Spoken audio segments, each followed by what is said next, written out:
Hey, and welcome to Tech Chat with Samantha. This is the podcast for small business owners who want to level up their business.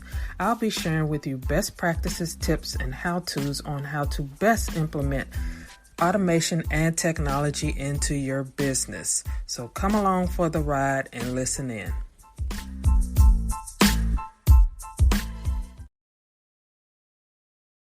Hey, and welcome to another episode of Tech Chat with Samantha. Today, we're diving into the fourth system of the 6 systems you need to have in your business, the close system. If you've been following along, you already know how crucial traffic, capture, and offer systems are. But here's the kicker.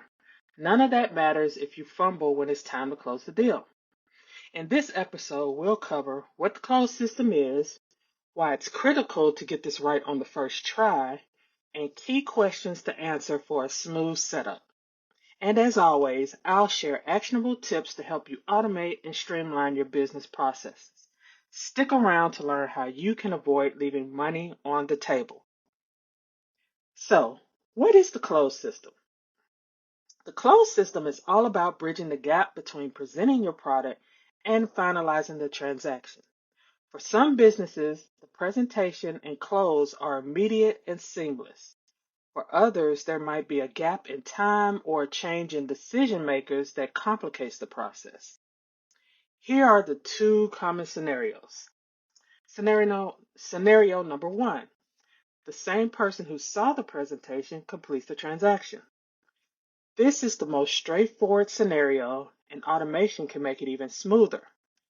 An example of this would be a coach who has a call and then signs them up on the same call and may even take payment on the call.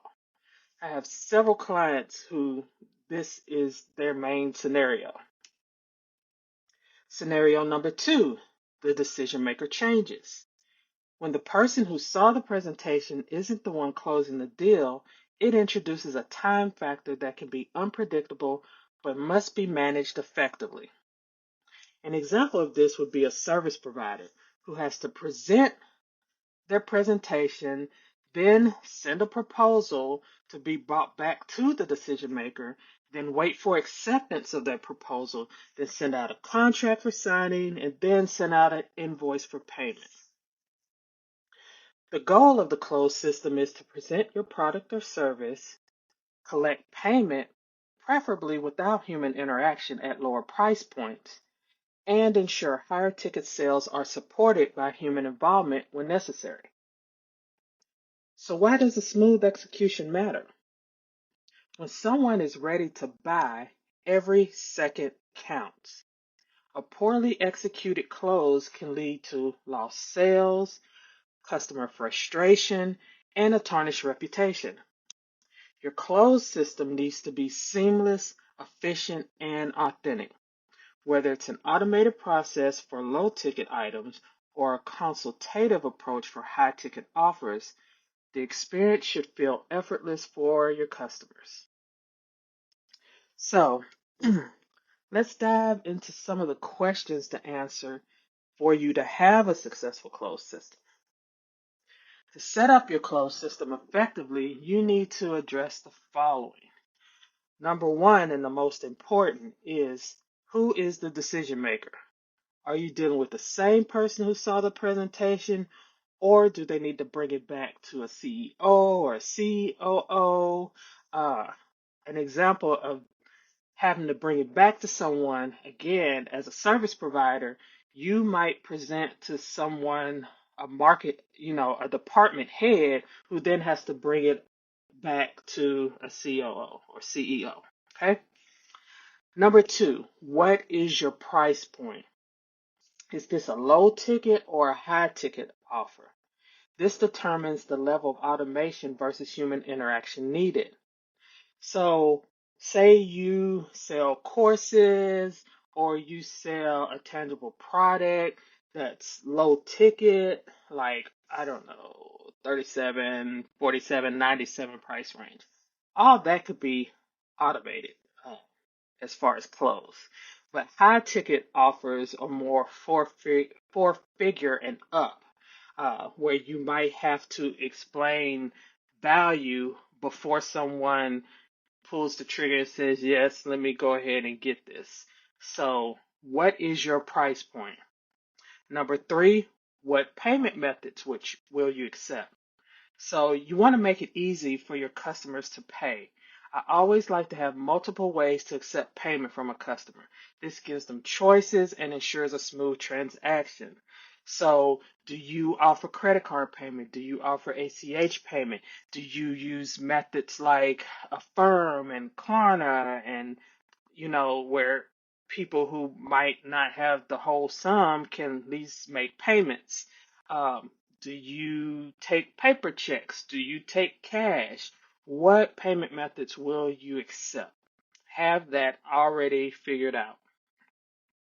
Number four, how much time typically passes between the presentation and the close? Again, if you are in scenario one, the time between might be the time of the call. If it has to be brought back to the decision maker, that can be anywhere from days. I've seen closing take months. It just depends. So you want to use this insight to optimize your follow-up strategies, right? Um, Again, the coach who gets payment on the discovery call versus the service provider who might present some proposal, wait for acceptance, send out contract and invoice. Again, what is that time frame? And what is your strategy, depending on that time frame for following up? Because the follow up, and we'll talk about this two more systems down, that follow up is where the ball is usually dropped. Okay? And number five, what objections might arise during the close? You want to be prepared to address these proactively. A good way for you to do this is to prepare in advance. Brainstorm all of the objections that could come up while, presenting your offer, and then have a counterpoint that you can, to address that. How does your offer address that objection? How does it make it better? How does it serve that person? Have this prepared in advance, and you want to have some type of sales script or call script that you can follow so you're not caught off guard by these objections. Because let me tell you, the worst thing you can do is be on a sales call or in a presentation and someone brings up an objection and you're sitting there like wide-eyed, mouth open, like, I don't know. You don't want to be there. So have it prepared in advance to proactively address all of this and have a script that you can follow and read from so you're not caught off guard. And there's tons of ways you can um, get know what objections would come up for your particular product or service. That you can use AI to brainstorm with. You can use past calls and past clients to see, to find out what objections they had before working with you, testimonials, pull from all those areas so you can then prepare in advance. So, that is the closed system. Let's go over um, some key points before we wrap this up. Uh, Again, the closed system is just really you presenting your product and finalizing the transaction.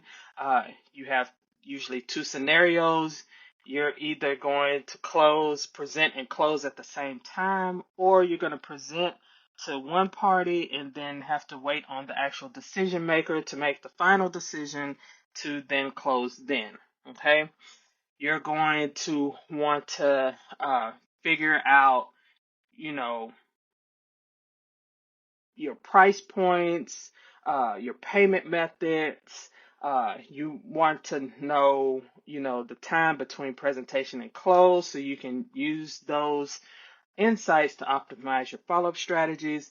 And then you're also going to want to prepare for objections. Make sure you have a sales script or something that you follow so you can answer any objection that might come up while you're presenting, because this will just help you have better close ratio. Okay, so if you want to make sure your close system is airtight, I invite you to book a tech audit with me today. You can go to my website, organizingguru.com, and book a tech audit. It'll be in the show notes how to book a tech audit, and I can help you identify the gaps and implement the right tools to help you close more deals effortlessly. Also in the show notes, I'm going to link to previous episodes that talk about the 6 systems you need to have in your business. So, because it all stair steps, they all fit together, and this is what every business needs to have in place, to increase revenue, to reduce stress, and to really use technology and automation to your advantage. So again, you can go to my website, organizingguru.com, or you can check the links in the show notes to learn about the tech audit. I would love to help you identify these areas that you need to get up and running and what technology tools to help you do that. So thank you again for tuning in to today's episode of Tech Chat with Samantha. Remember, your closed system can make or break your sales process. Don't leave it to chance. Join me next time as we continue unpacking the 6 systems your business needs in order to be automated and to elevate your business. And as always, happy automating.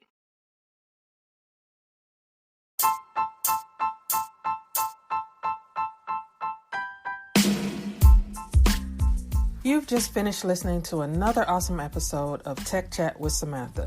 Be sure to share this with any business owners that you know who may be struggling with technology and automation.